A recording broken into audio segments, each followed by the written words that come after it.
सहनाववतु सहनौ भुनक्तु सह वीर्यङ्करवावहै तेजस्विनावधीतमस्तु मा विद्विषावहै ॐ शान्ति शान्ति शान्तिः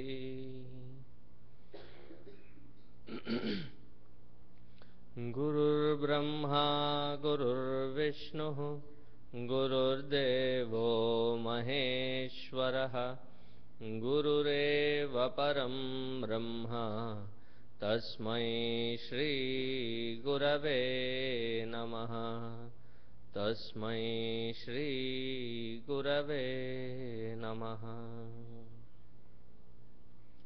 वर्णानामर्थसङ्घानां रसानां छन्दसामपि मङ्गलानां च कर्तारौ वन्दे वाणी विनायकौ वन्दे वाणी विनायकौ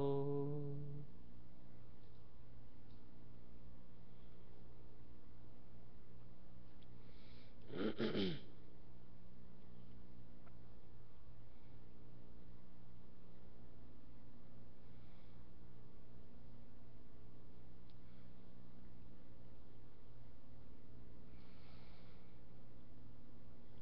were in the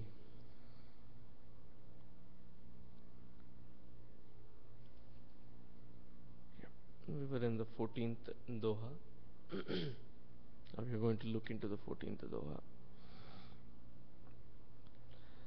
Tulsidas ji is presently worshipping or invoking the blessings of the entire Kavi Vandana, all the poets, all the great masters who have written something for the benefit of this humanity. He is worshipping and invoking all their blessings.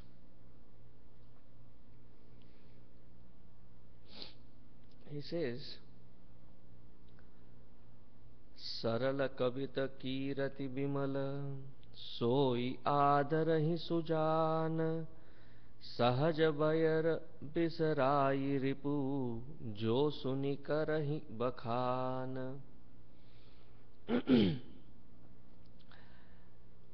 That work of an individual is considered as great, that not just your well-wishers but also your enemies praise about you, about that work that you have done. To get a praise from your enemy also is something that you should have been so spectacular about that your opposite team also feels privileged enough to be at the same par or equal level to fight with you. So when Ravana dies, Lakshmanaji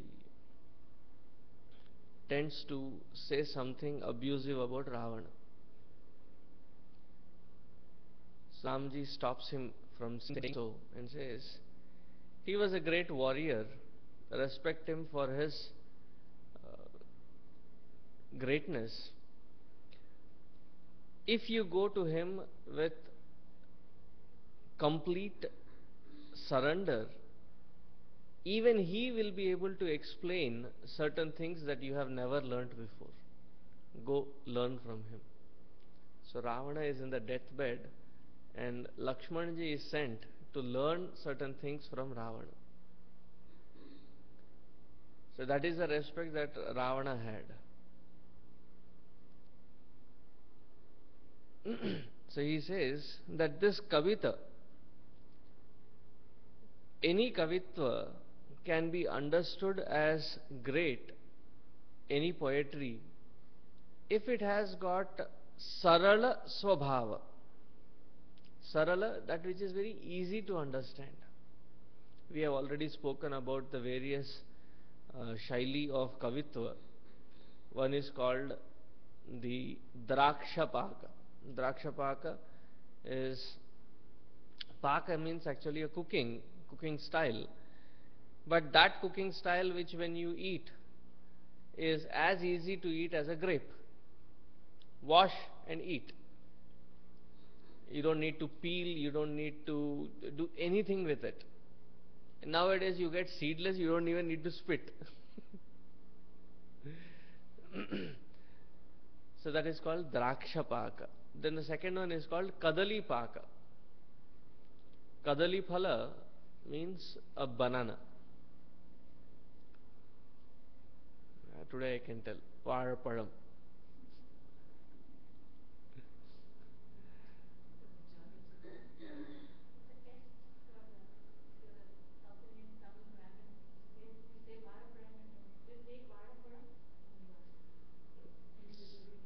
So, so I am pass. Okay. So Kadali Paka, there is fruit inside, little effort in opening up that peel and eating. Some of the amazing fruits have been captured in such difficult formats that even the thought of peeling them is not appealing. Like jackfruit. Smell is good, taste is good. Kaun karega? Don't feel like touching it. You need to have a lot of patience doing it. Similarly, the other fruit is sitafal. So good at taste, but yeah, so many seeds. So you sit in your open yard, pop it in, and as the seeds come, you just fire them out. It's a painful job. But when you look at the draksha and kadali phala, they're very easy. Then something is called narikela paka. First of all, it is a fruit which is hanging somewhere in mid-air. You need to have skill to climb that tree and then pluck it down. And then is it easy once you have plucked it down? No. You have to pull all the fiber out, then break the shell, then is the cream and water. Okay, it is sweet, it is tasty, and the tender coconut and the water is really tasty. But then it's so much of effort. So similarly, the poetic gestures have various styles. Drakshapaka is something which is so simple that effortlessly you can understand. Traditionally, the classification of Valmiki Ramayana comes in this Drakshapaka. Even if you do not understand, even if it is that you have never learnt Sanskrit but you know little bit of Devanagari and start reading through that Tulsi Ramayana, by the time you finish Balakanda, Tulsi Ramayana, not Tulsi Ramayana, Valmiki Ramayana will start, you will be able to understand it. That is how simple and easy it is. Probably so because we have earlier heard the story and we can make one plus one connection and then it starts making sense. Then Vedavyasji's Bhagavad Gita or Mahabharata or any other Purana is little like the Kadali Phala. You have to put little effort to understand, but it is not that difficult. But there are poets like Bharavi. The word itself says how much bhara it has. It has a lot of depth in his poetry, but too complicated. Similarly, Vidyaranya Swami. They were two great masters born in the same family. His older brother is the only one who has written commentary on the entire Vedic literature. All four Vedas, all six Vedangas, Upavedas, he has written commentary in one lifetime, which is an amazing task. His name is Shayanacharya, and his younger brother is Vidyaranya Swami, who became later the Sringeri Matha's So this Vidyaranya Swami is the one who, I think, yes, he was the one who selected Vijayanagar, after whom, after the first two brothers that he selected, that he, Hakka and Bukka. So that Vidyaranya Swami, his poetic gesture, there are sentences of his which runs in like 50-60 shlokas. Construction itself is complicated, the words used are complicated, the bhava is very sublime. So you have to really be an expert in understanding his work. One of his major works is called Vedanta Panchadashi. Man, he can write. But you will have to really be a skilled person to understand what he writes. Like, let's take another comparison. You have Gurudev, and on the other hand you have Guruji. So even when you listen to their lectures, one is very dramatic in his style. He'll make all kinds of noises, sounds, and he'll take you to that environment. You feel like you are in that environment live. The other person is simple. He doesn't transport you, but he brings that environment to you. The other one, the first one is Gurudev. His language, his expression is very dramatic. In fact, his pronunciation of words, and it depends how he manipulates those words. When you come to Guruji, it's entirely opposite. Both are like height difference. One is a singer, one is not a singer. One is a complete Vedantin, the other one is completely soaked in bhakti. Then one is having complicated sentences, and Guruji has simple sentences. No dramatics in Guruji's. In fact, sometimes it is funny that before he tells a joke, it is not a part of the narration. He stops and says, let's hear a joke. And he introduces a joke which there is a relation with the narration. But the way he puts it is that he stops, says a joke, and then moves forward. When Gurudev, the entire thing is narrated, and it's only at the last punchline you understand, oh, this was a joke. So there is such different styles.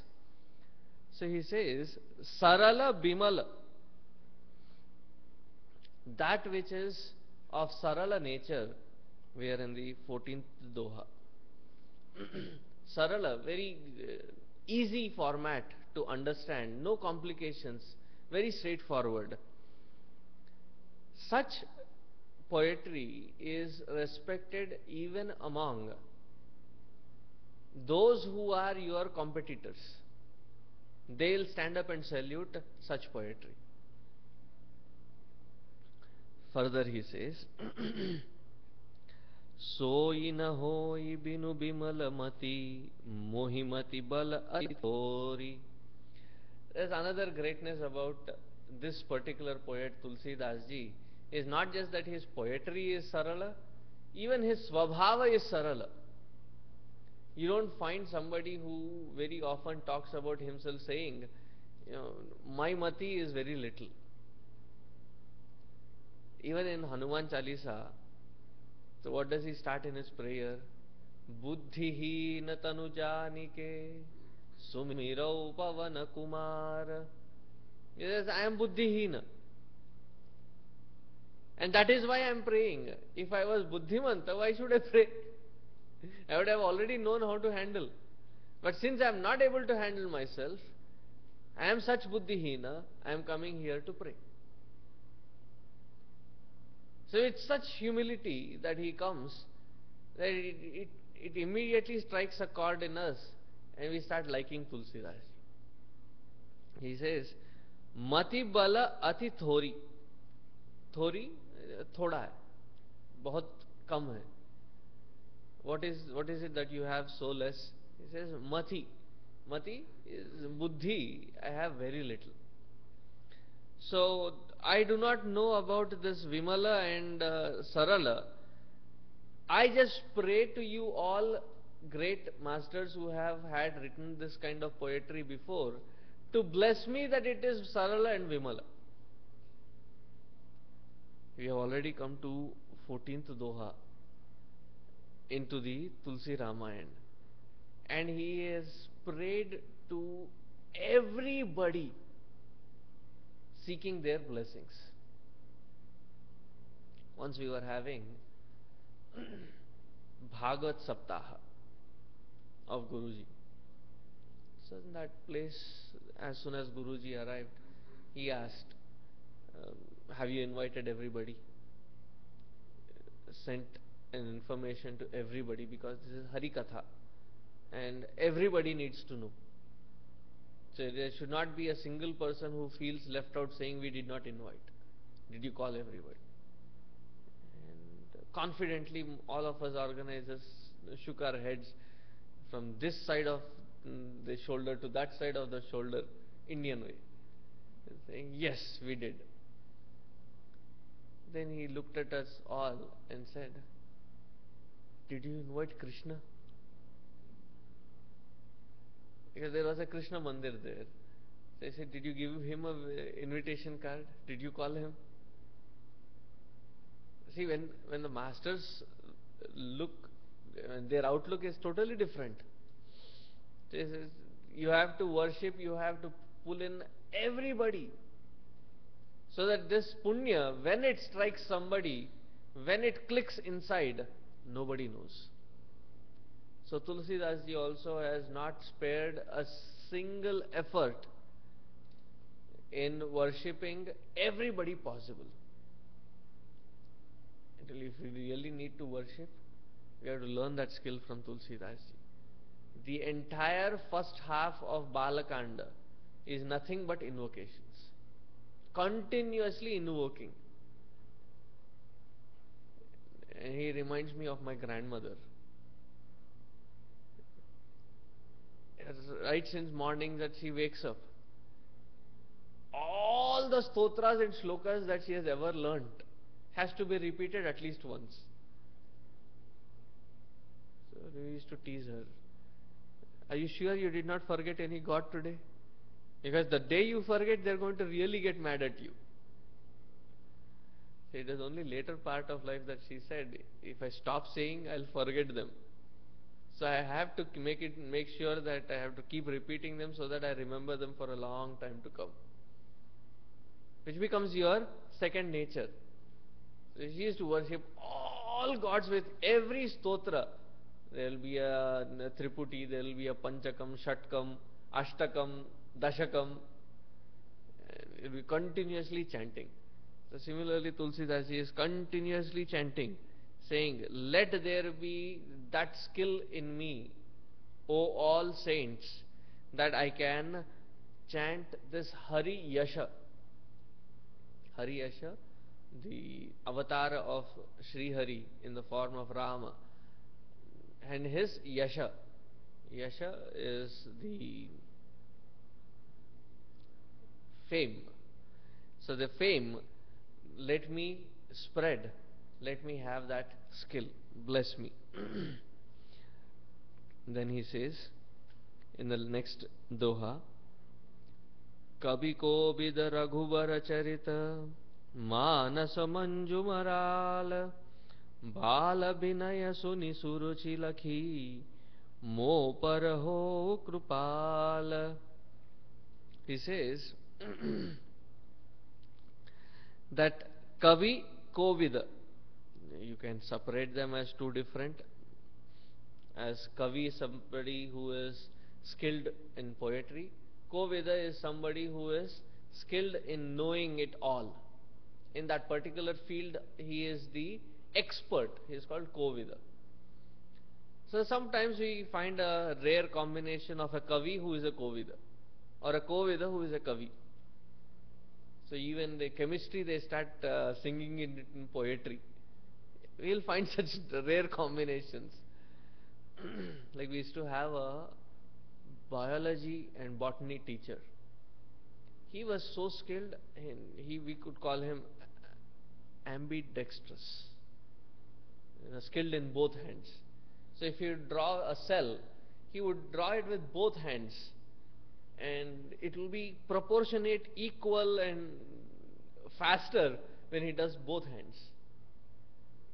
It will be exact mirror image. He could do it with both hands. No, both hands doesn't mean holding the pen with both hands. Two different pens in two different hands and drawing. And that is a skill. So similarly, somebody is Kavi and Kovida. So he says, those who, if you imagine that this entire Ramcharitmanas as the lake, and Kavi, Kovida are like the Hamsa, Marala. Marala is a Hamsa. So they are like the Hamsa. Where does the Hamsa come and land? If the waters are pure, Nirmala, that is where this Hamsa comes and likes to play around in that lakes. So let me be blessed in such a way that this Manasa is so pure that all Kavi Kovida have to go through this Manasa, which itself will become its advertisement.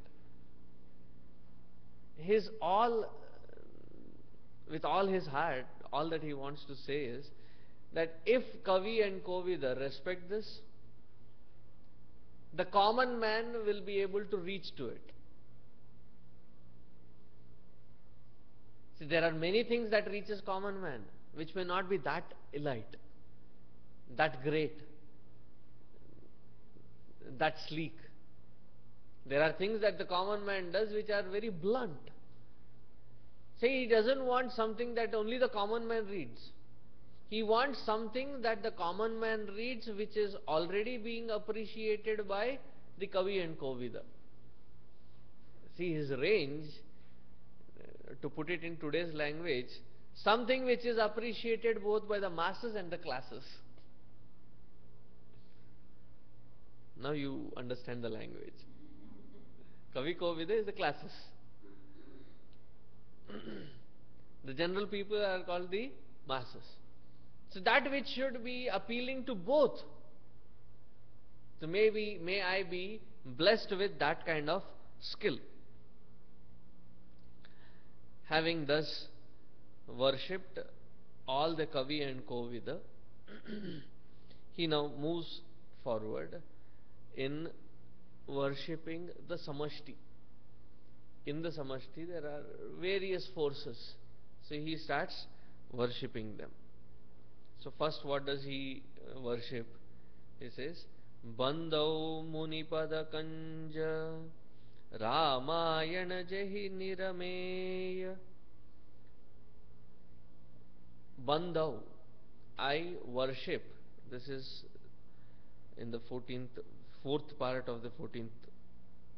This is not a Doha though, this is a Soratha. Muni Pada Panja. I worship to that Muni's feet. Who is this Muni? The one who has given us this beautiful, soothing Ramayana. Now, who has given us Ramayana? Valmiki Rishi. His language is so beautiful here. He says, Sakhara Sukomala Manju Dosha Rahita Dushana Sahita. There is Dushana in this. What kind of Dushana means? Calling somebody names. No, this is Khara and Dushana. Khara is somebody who is very kathora. Dushana, who relentlessly criticizes everybody around. There are such experts. You can never please them. You can never come up to their mark. Constantly criticize. That is Dushana. In spite of Khara, this Ramayana is Komala. Though Khara is Kathora, Ramayana is Komala. Dushana is continuously criticizing, but this is Dosha Rahita. This Ramayana is Dosha Rahita. This is called Virodhavas. Somebody says, you know, ah, look at your face, so beautiful. Somebody says it in that fashion, what does it actually mean? It is more like a sarcastic way to say that it is not that beautiful. I mean, it means something by word, but it indicates something else. Virodha. That is called Virodhabhasa. So here he says that he is Kathora, but it is Komala. How can something which have Kathora be Komala? This is Ramayana is an example. There is Kathora character called Khara, but it is Komala. There is another character who constantly criticizes, but Ramayana is Dosha Rahita. There is nothing to criticize about. Such beautiful work which is given by none other than Valmiki. Now, when you hear the stories, one thing that you have to be careful about, because you have to understand that in the Hindu system of time, in the creation, time has got various standpoints. Like what? There is a Chatur Yuga cycle. Many such Chatur Yuga cycles form one Kalpa. Many such Kalpa form one Brahmaji's tenure. Many such Brahmas have gone by. So there is a creation. It is something like which never ceases to be. It's a continuation of spiraling, upward spiraling kind.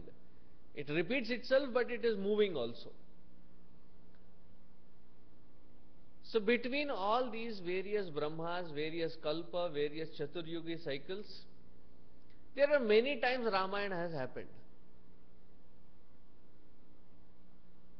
Many times Ramayana has happened. So one particular Kalpa, one particular Ramayana which was captured by Valmiki must have been in the Adi Kavi, long time ago that it was captured. Then in Vishnu Purana, Veda Vyasji captures it in a totally different way. In his Adhyatma Ramayana, he captures it in a totally different way. See, this is the same person who has captured Ramayana in Vishnu Purana or Padma Purana, and it is the same Veda Vyasji who has captured it in Adhyatma Ramayana. But the details and intricacies differ a little. So probably this Veda Vyasa and that Veda Vyasa were belonging to two different Kalpa. In every Kalpa there is a Veda Vyasa. In every Kalpa there is a Valmiki. In every Chatur Yuga there is a Valmiki. There will be little variation in each Kalpa. The storyline is same. There is a director's twist in each Chatur Yuga. So we will find that Ramayana which is mentioned in Padma Purana, that Ramayana which is written by Valmiki, that which is written by in Adhyatma Ramayana, that which is mentioned by Kamba in Tamil, or various other Ramayanas that are mentioned, there are little variations. Now these variations are not to be, these variations when I start talking about, in certain Ramayana it says that Sita ji never went for Vanavasa. What happened to her? She was given back to her mother through fire. Fire god was invoked and he took her down to Bhuloka. She was already on Bhuloka, but to the abode of Mother Earth. And a digital form of, I'm just imagining, a digital form, a Maya Swarupa of Sitaji was given by Agni Deva, which was taken around as Sitaji. That is why at the end, when Ramji asked her to enter into fire, it was not to test her, but to send this digital form in and get the analog form out. This comes in Kamba Ramayana. Not in other Ramayanas. You will not find this story in other Ramayana. Then how long does Sitaji wait for Rama after having given message to Hanumanji? And there is, in Valmiki Ramayana there is 1 month, no, in Tulsi Ramayana it is 1 month, in other Ramayanas it comes as 3 months. 1, 2, 3 months, there is a variation. So all these stories are wrong? No, they are mentioned in various other kalpas. But the basis for most of them is Valmiki. And he is the Adi Kavi who has mentioned this in the poetic form. The first poet who sang, most of the shlokas are written in Anushtup Chandas. He is the first one to have written that Anushtup Chandas, Valmiki. Yat krauncha mitunat vadeh ekam kama mohitam. That was the first shloka. So he is called Adi Kavi. And also this is Ramayana. It will be apt to praise and worship Valmiki ji because he is the Adi Acharya. There are other Acharyas who have done great work on Ramayana. In comparison to them, the best being Valmiki ji, to him we prostrate. Bandau muni pada kanja Ramayana jehi niramayevu Sakhara sukomala manju Dosha rahita dushana sahita. Then, after having worshipped Ramayana, then he worships Veda. What is, he says, Bandhau charyu Veda Bhava bhariti bohita surasyu Sarisu Jinihahi sapnehu kheda Bharanata raghubada bisada jasu.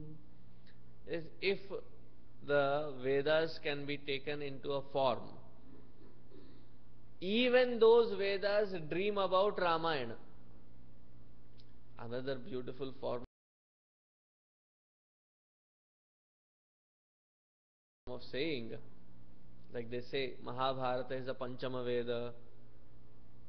Tulsidas ji has gone step further. Why create another Veda? The 4 Vedas themselves have presented themselves into this form of Ramayana. He says, if you give them a form, Rig Veda, Yajur Veda, Sama Veda, Atharva Veda, they have taken a form. What do they dream about? See, such a beautiful way of saying that even the Vedas respect and think about Ramayana. So such forms also dream about nothing but Ramayana. Such Vedas, who are the basis of all our concepts and conceptualization, I believe that they are the ones who are actually describing this Ramayana. They are the ones who have given us the Aksharamala. They are the ones who have given us the entire structure. So to such Vedic literature, to such Veda Mata, I worship, I prostrate. Now one might wonder, in sequence, and let me first complete the next Soratha and then tell you the sequence. His sequence seems to be a little ulta pulta in worshipping. First he worships Brahma, first he worships Valmiki ji, then he worships Vedas, then he worships Brahma ji.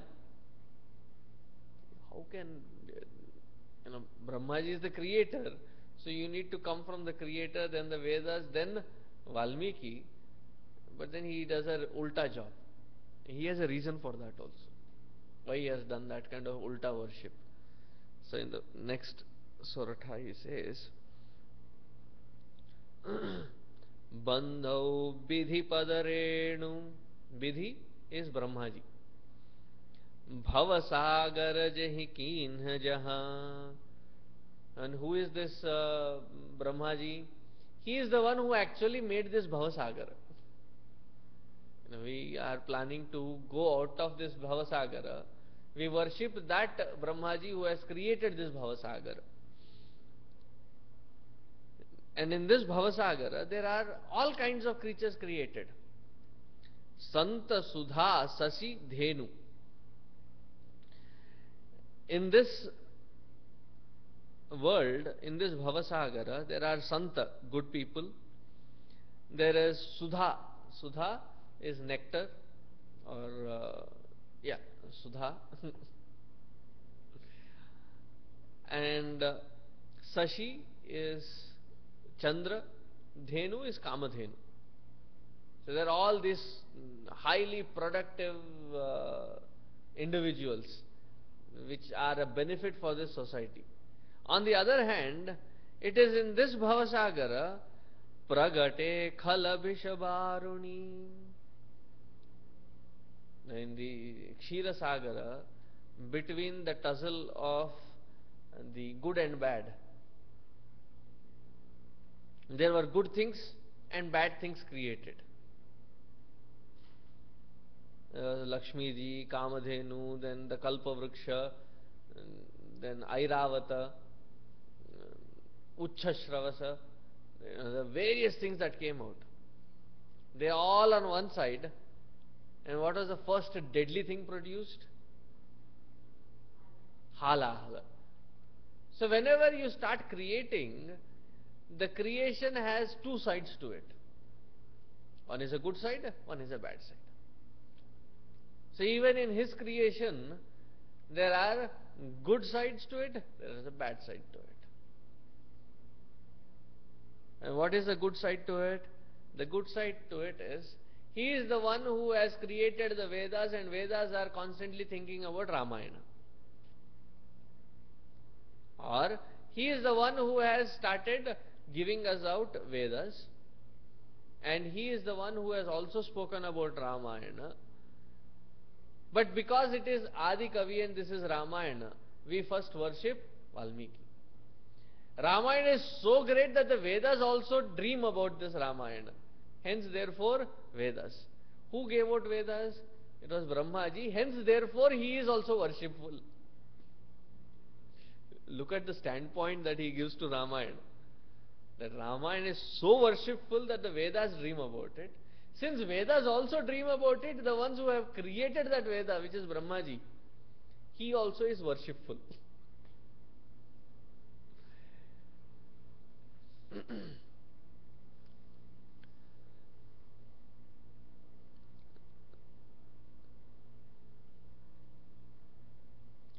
Now, in this next Doha, he very beautifully worships all the 9 planets.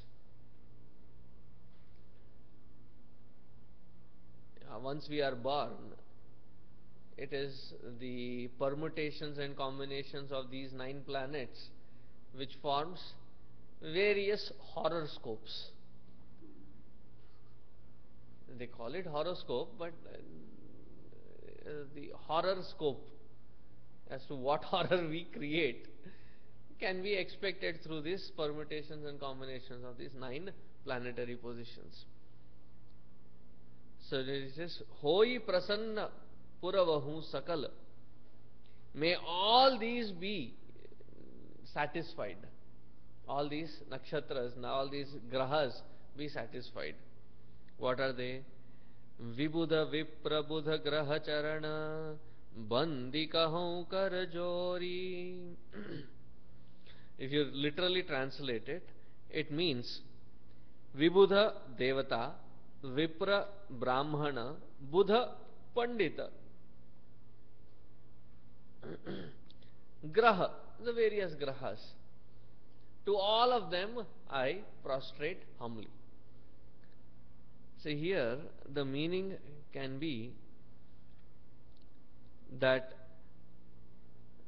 Buddha, or there are in this creation, there are grahas which create good effect and bad effect. Who are the greatest who can create nice bad effects? We misinterpret as Shani, but Shani is not bad. It is Rahu and Ketu which are bad.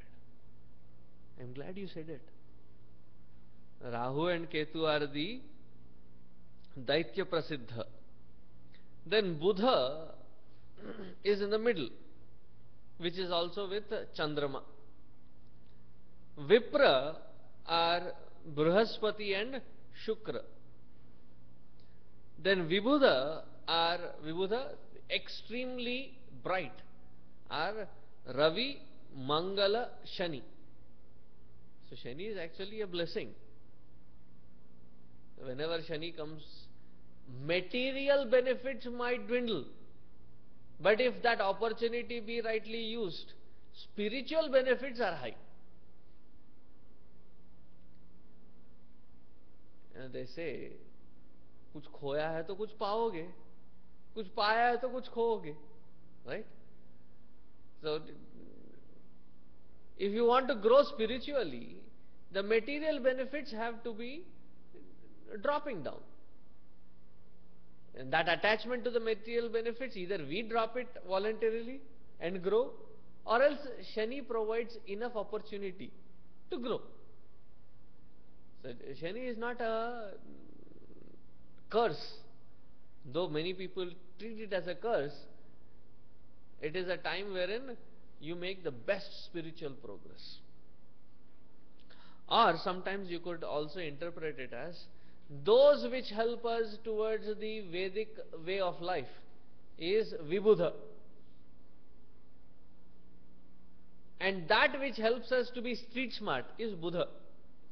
So even the grahas can be decided in that pattern, that which takes us into the world as pravritti marga, and then those which take us towards internal, which is the nivritti marga.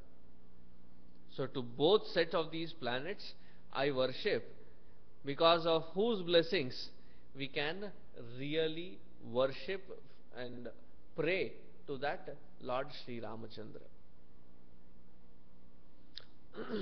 Then he goes into worshipping various other samuha of deities and natural forces. That we will see after I come back from India. I am leaving on May 11th, coming back on 20th July. So we will see it after that. Until then, may God bless each one of us. Om Purnamadaha Purnamidam Purnat Purnamudachyate Purnasya Purnamadaya Purnameva Vasishyate. Om Shant Shant Shanti. Harihi Om Shri Gurubhyo Namaha. Harihi Om.